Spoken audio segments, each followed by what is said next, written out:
update or report on how A-Rod looked, ran, anything last night with the big club?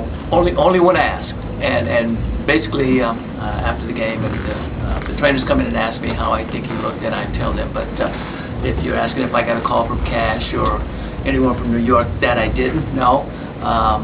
But we discussed with Tim Lentic, who was here, and Scott, who was here, who are trainers and conditioners and conditioning people. And by the way, I thought he looked very good.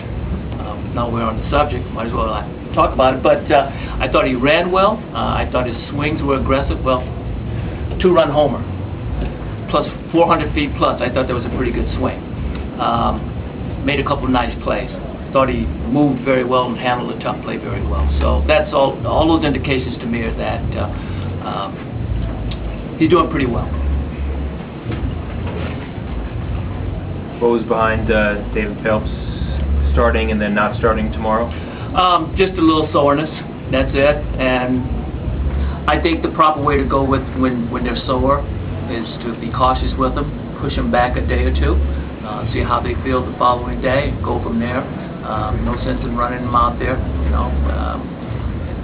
There's some concern there, even when they're soreness. So let's see how he feels tomorrow, and if he feels better tomorrow, I'm sure they'll get him back in there as quickly as they possibly can.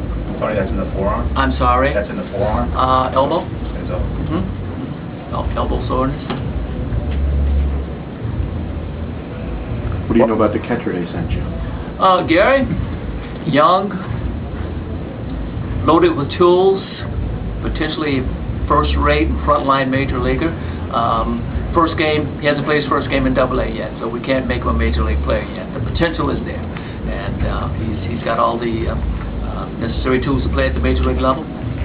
Has to play a few games down here before everybody kind of anoints him as the next guy there. But I think that he'll be just fine here. It's just baseball. That's something that he's been doing all his life. I think that that's the easy part of what he's going to have to do in his career is come to AA and play baseball, go to AAA and play baseball, and eventually end up in the major leagues as a baseball player. That's easy. But Gary's coming. He'll be with us today. Flight got delayed a little bit, so he probably won't start today.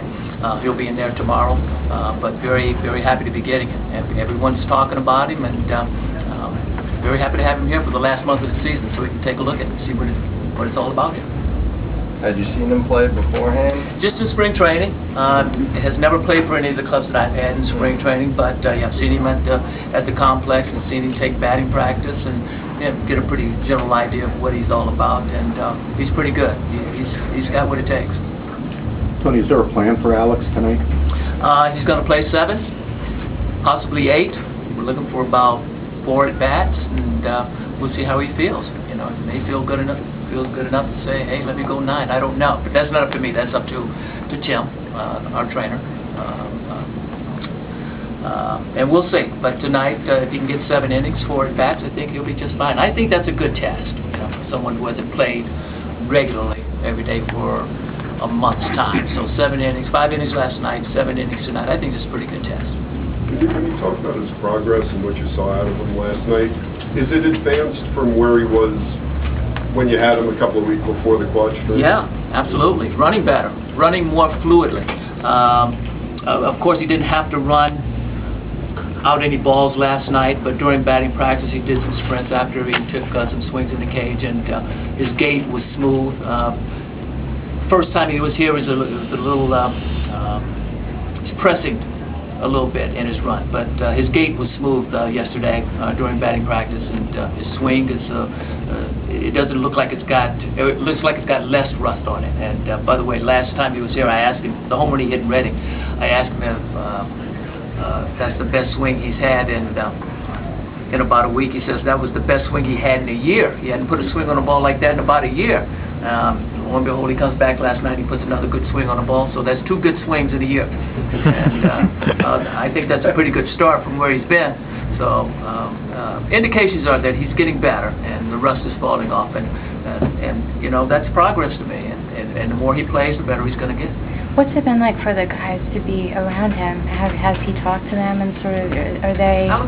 He's always talking. Yeah. You know that. He's always talking with the guys and interacting with the guys, and he's a baseball guy. You know, Yeah. when you come to these clubhouses, it doesn't matter where you go. When you get to the clubhouse, it's business as usual. Whether you're 10, 15-year major leaguer with Hall of Fame credentials, or you're like Gary Sanchez, hasn't played a game in Double-A, and you're going to meet him for the first time in the clubhouse. Well, I wouldn't say the first time. Gary's been in Major League spring training. But, you know, everybody knows what goes on in the clubhouse, and you become teammates, and that's basically what it is. So Alex is one of our teammates, and we've welcomed him. He's made himself available to us. No false pretenses in the clubhouse. Everybody knows where everybody stands, and that's a good thing. Tony, is there, though, a sense of, you know, the proverbial 1,000-pound gorilla in the room, or is it just like any other, you know, major player coming up for a rehab type thing?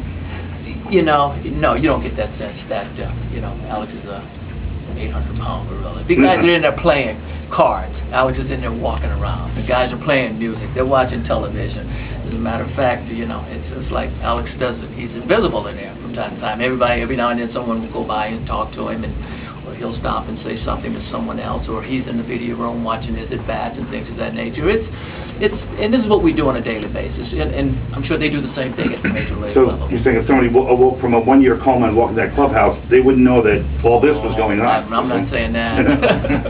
I don't think they're that naive. I think they recognize and understand what's going on, as we do. We understand exactly what's going on here. But we try to put all that stuff to the side and think about baseball and do the business of baseball throughout our day, and that's what we do for 5 to 6 to 7 months, and if you're at the major league level, you do it for 7, 8, and 9 months, and you do that, you pretty much continue for championships and playing into November, and that's what we try to do here. Tony, Andrew Clark was in the original lineup and scratched. What's his status? He's got some shoulder stiffness, and again, being cautious with injuries. We got him out of the lineup. We've got Stevenson in there, play first base tonight, and we'll see how Andrew feels tomorrow as well. Tony, this is a little bit different scene from the usual pregame chat in your office. Yeah. Are you looking forward to getting this behind you and getting a little return to normalcy after tonight? Well, you don't think I like you guys? I don't like you. I like being with you guys. No. It's part of, as they say, it's part of the gig. It's part of the job. And I don't mind it. It's a little unusual for me. I don't have to do this every day. You guys come in and I get a chance to talk to you guys about the Southern Area Boys Club and all the crazy stuff I did in my career, and that's always fun. But this is part of the job, and things will go back to normal. You know, once Alex has finished his rehab stint here, and we can get back to business as usual. But I think it's a good thing that you guys come in and we have the major league guys come down, and the minor leaguers get a chance to see what goes on. And let's face it, having these amount of writers in the room and cameras around and microphones and all those things around, it can be a little undaunting, and you have to learn how to deal with this, and this is part of their training. As much as the baseball is on the field and in the batting cage, this is part of their training. They're going to have to learn how to deal with this. So I think it helps them more than anything else. I don't know if I'm beyond help. I can't be helped anymore, but you know, it's part of the job, and I don't mind coming out and spending some time and talking to you about it and talk about what's going on. I think it's part of my responsibility and what I need to do. Tony, you've been in the game a long time, and maybe Oh, just man. a couple years. Yeah. Have you ever seen anything like this? I don't mean what's going on here, but I mean the whole situation. Anything like this in all your years in the game? I can tell you this. I can say that I'm very fortunate to have been in some organizations with some very great players, and my career began in Cincinnati as a youngster, and Pete Rose and Johnny Bench and Perez and all those guys were around, so there were always writers around and, you know, microphones around. So I kind of grew up with that. I go to Baltimore, there's Cal Ripken, and, you know, I'm in Chicago, there's Dunston, and so I've been fortunate to be around some great players who've had the limelight, the spotlight on them. I've had a chance to manage 4 games when Bo Jackson came back in Birmingham for 4 games after his hip surgery. That was a pretty big deal. I mean, one of the better athletes of all time in any sport, so I got a chance to manage him. Had a lot of media people there in that. For that, Michael Jordan, I was in the organization when Michael was playing. Yeah. You know, so this is right there, right at the top with all of those. And those were big events. This is a big event. Roger came back here. Clemens came back here. Andy Pettit was here. Pitchworth's in the playoffs. Derek came here. I mean, I just keep not me. The events keep getting bigger and bigger. I just keep joining the events, you know.